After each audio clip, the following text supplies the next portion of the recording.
Hello guys, Nigel here with you, Nigel's Modelling Bench, with another kit review for you today.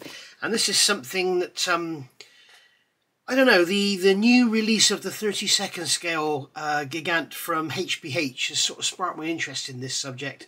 So I thought I'd have a look for one of these. This is the 144th scale kit from Great Wall Hobby. And I thought I'd have a look and see if I can get one of these for myself and do a build of it on the channel. So here we have it. I found this at Hannant's. If you want to get yourself one of these, I would suggest going and having a look at Hannant's, because everywhere else I saw these, they were sort of £45, £49. Even buying it direct from China on eBay was about £27 plus £12 postage. I found this at Hannant's for £34.95. So there had about 4 left, I think, so go take a look. Hopefully by the end of the day there'll be none left, because that's what normally happens with my channel. So go get yourself one. So this is the 144th scale ME323 E2 Gigant. So a little bit about this. This also comes with an SDKF Z250 and a Panzer II. So brilliant. First thing I did, I had a look to see if they could actually carry these two at the same time. So this is about 9 tons and this is about 6 tons. This is like 5.8 and 8.9 or something. So together, you're looking at about sort of 14 tons, 15 tons. So I had a look and I found some sites say they can carry 10 tons, some sites say they can carry 15 tons. I don't know. But basically it looks like it can carry those two, but no extra troops or anything. So the Gigant was basically made to carry equipment and troops into war zones, and obviously made in Germany by the Nazis. The E2 was one of the variants. The first variant was the D1, and that had Gnome Roan engines. And then you had the E1, which introduced some turrets, and then this one, the E2, has the Junkers Jumo engines and actually has aerodynamic turrets or something. So we'll have a look at that in a minute. I'm not really too sure about the history and everything, but I will look into it and learn some more. So here you can see on the front of the box we've got the aircraft offloading a tank and the SDKF Z250. So I'm hoping we get the ramps as well. So on the front of the box you can see the aircraft. Going around the sides of the box, we can see here we've got the kit number, which is L1007. There's another couple of kits you can get in the 144 scale range. So there's the D1 and there's the Victor B2 you can always get yourself. Made by Lion Roar 14 plus. And then here we've got the end of the box there. And then on the side of the box here we've got some CAD images of the 2 vehicles that are included with the kit. So there we go. So opening the box, lovely little rigid little box, very, very strong. All the sprues all bagged up there, so we've got 2 sprues in there. So you can see here we've got the there's the vehicles, and then we've got some propellers there, very finely detailed. We have engines, we have the fuselage halves, we have bits and pieces there, some tailplane parts, some little greeblies, clear parts, 2 clear sprues there. Got the nose opening doors, we've got the wing sections there. Quite a large decal sheet, nicely bagged up, not scratched at all or damaged. And then we've got the instructions here, which are all falling apart.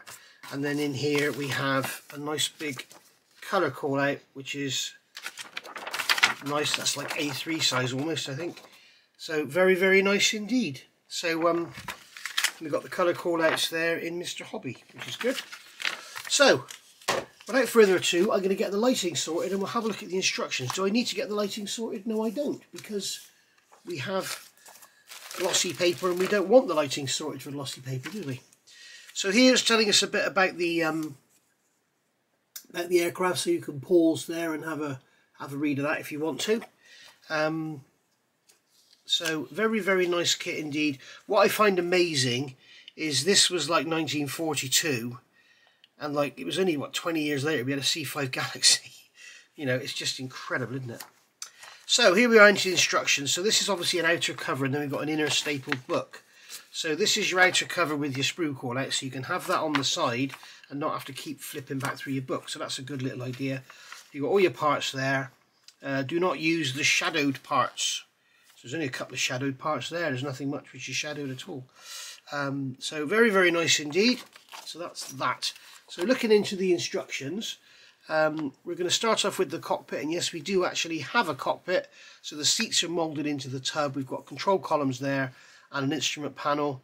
I can't see any call for a decal, so there's no decal for the instrument panel. I doubt we can see much in there anyway. And then we're going to add the clear parts into the fuselage halves there. So they've got nice, so they've got a nice lot of detail on the inside. And then we're going to add the cockpit in, add the floor in, add the frame around the front, and close the fuselage halves up. It's giving us colour codes there to paint the inside with. Then we're going to make up the suspension units, so they look very, very simple. Looks like the wheels are in one piece, which is nice to see. And then we've got the forward suspension units there. I'm not sure why there's two different lots of suspension. I'm sure there are professionals out there on this subject that can tell me. And then we're going to add the undercarriage in there and add the pontoons onto the side. We've got a door going in there with its window in it. Another door going in there, so you can have these doors open if you want to do a little diorama. Another clear part going in. And then we've got all the undercarriage on. And then we're going to build up 6 engines. So we've got the right and the left. So there's 3 of each, obviously. And we've got exhausts on the top there. We've got an air intake, looks like, on the side. So that's very, very nice. So obviously these engines are different than if you get the D version. And then we've got the wings being built up here with all the separate, just like a Stuka, you've got the separate hinges to hold the flaps and everything into place. So that's all going to look very, very nice. And then we're going to build up the other wing there. And then we've got the tailplane with the elevators and everything on. And then we've got the rudder going onto the fin. Wings going on here. All very nicely done. We've got the little supports there and the supports underneath. So obviously the wings are very, very, very much supported by all these braces and everything. And then we're going to add the details to the inside of the doors. And then we've got the actual doors going in there. We're going to add the doors. You can have them closed or open. And then we're going to add loading position and flight positioning. I'm guessing this is like a support at the back end. And then we've got the ramps on the front there, so we do get the ramps, which is very nice. And then we've got the very, very simple construction of our SDKF Z250 and our Panzer II there with colour callouts and everything. And then here's the code for all the different colours that you're going to use. So all in all, very, very nice. One thing I did forget to say, looking at a bit of research on this, they actually built a Z version, which is the Zwillwing. And yeah, you know the Heinkel 111 that was actually designed to tow this, I believe. It had 2 fuselages and the wings. They actually did one with these with 2 fuselages and wings. So you can imagine that would have been absolutely huge. But there we go. So let's have a look at the parts. Right, so start with the biggest sprue first. We'll get these out of the bags and have a look. Bloody stapled bags. Hate staples.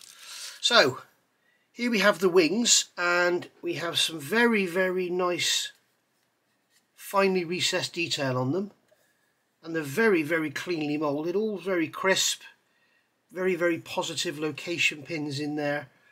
It's all very, very crisp and sharp. You can see all the detail in there is very, very nice indeed. And as you can imagine, this is going to be, you know, even in 144th scale, you know, if I put my finger there, there's one wing tip there, and then you're going to have out to there, and then another. So the wingspan is going to be like this big. It's going to be sort of, you know, like 45 centimetres in 144th scale. So you can imagine in 32nd scale, I think it's 1.7 metres wingspan, isn't it? It's huge. But yeah, very nice indeed. But as I say, you've got little trim tabs on the back of there. Very, very nicely. It's going to take a lovely little wash on those little very, very finely recessed panel lines. So really, really nice. Here we've got one of the fuselage halves. We've got 2 of these separately bagged. Obviously, strange sprue connections, but we'll have a look at that now. I'm not going to look at both. It's pointless. We'll get one out of the bag. Oh, come on. Why do they have to use bloody staples? Right, so you have the fuselage half there, and as you can see, you've got this lovely sort of textured finish to show the canvas, and the same on the top there. and the same on the underside. So this is obviously slide molded, and then we've got all the lovely detail on the inside there, which is really, really nice. Very, very crisp. And there are some ejector pin marks in there, but they're very, very shallow. And I'm not sure, when you look along inside, you're not going to see them because they're kind of hidden by the vertical uprights. But really, really nice. Very, very crisp. Again, very clean. And as you can see, very interesting mould in there. I can't see where the plastic is injected even. But, lovely little moulding that is, isn't it? Very interesting.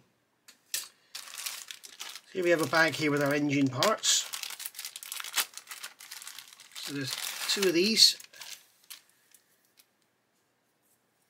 So we've got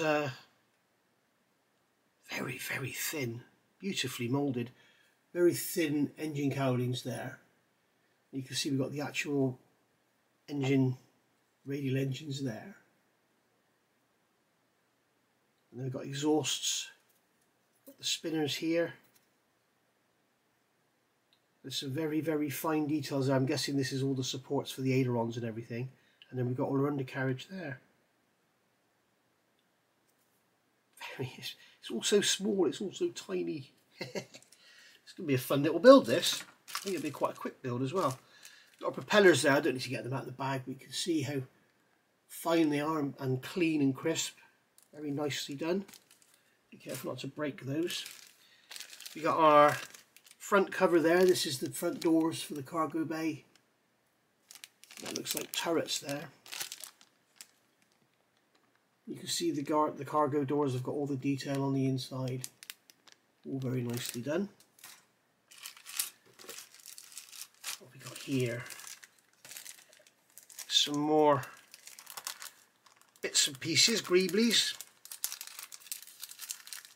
Oh, staples. So there's our undercarriage there. The undercarriage legs, as it were. You've got the supports there for the wings. There's some more supports there. There's your main support, and then we've got some more hinges, mountings, whatever you want to call them, for the flaps and ailerons. You can see all this detail is very, very crisp, very, very fine. Can't really see much witness of any seam lines either. It's beautifully moulded, I must say. Have any ever built? No, I haven't. I've never built a Great Wall Hobby kit, have I? I was thinking that C141 I did was Great Wall Hobby. That was Rodin. So yeah, very, very crisp. Again, really crisp, clean panel lines there on the tailplane and the elevators. Very nicely done. You can see we've got a one-piece rudder, but that's given us a little bit of a sink mark in there, but that'd be nothing to sand and fill that, or fill and sand even. Lovely. And then here we've got our control surfaces. So we've got ailerons, flaps, elevators, I'm guessing. Oh no, they're in lower halves, so that's ailerons and flaps there. I didn't notice in the instructions if you get the option to have the flaps down or what. I don't think you do. Get this one open. And here we've got some lovely, again, we've got some fine detail. We've got the floor here. This is the main entrance door. And then we've got the cockpit there, which is absolutely tiny. You can see the cockpit. There's my finger behind it, so you can see how small it is. Instrument panel there. And then this is the tubular framework that goes inside the doors. All again, all very, very nicely done. Very, very nice indeed. And got some clear parts here. So that's sure. Let's get this out and have a look. In fact, I'm going to cut the end off this bag so I don't scratch anything with that staple.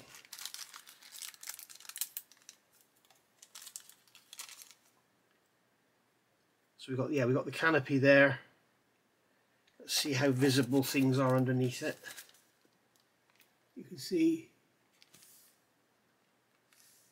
very nice indeed.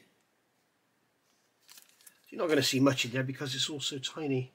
And then these are the turrets, I'm guessing. I don't think they're going to be used on this one, though, are they? I'm guessing they're going to be for the D version. We shall see. I didn't notice in the instructions if we had turrets or not. I believe they had turrets in the wings. And then here's all the other clear parts that go around the fuselage. So they're going to look lovely if you get them in and paint them, get them all masked up nicely. You could actually probably paint the side of the fuselage first. But it shouldn't be too difficult to mask those because they're all just rectangular shapes. So that'd be easy enough. And then finally we have these two sprues here. We'll get these out and have a look. And these are our Panzer II and our SDKFZ 250 and our ramps. So here's our Panzer II, so you can see we don't have individual link and length tracks, funnily enough. You can see there it's all there, it's all crisp, it's all moulded nicely, and get them painted, they'll take a wash and look lovely, and you don't have to weather them, you can do them as brand new because they're just being delivered. And then there's the SDKFZ 250. It has no interior detail as such. It does have something there, but probably best to put that one inside the plane. You've got a little machine gun to go on it there as well. But all very, very nicely moulded, all crisp. So yeah, all in all, a lovely little model, and there's our wooden ramps there. So, chance to get the wood grain effect going on that one. So there we go, that has been the Great War Hobby 144th scale Gigant ME323 E2. So watch this space. I will be building this on the channel, probably be a 2 or 3 part video, and we'll see how it comes out. So all in all, very happy with my purchase. As I say, if you want to get yourself one, get over to Hannon's, because I've seen places, I think it was Jadlam had it for like $49.95, $44.95 maybe, but as I say, you get it on Hannon's for $34.95, so go get yourself one. Thanks for watching, guys. Bye for now.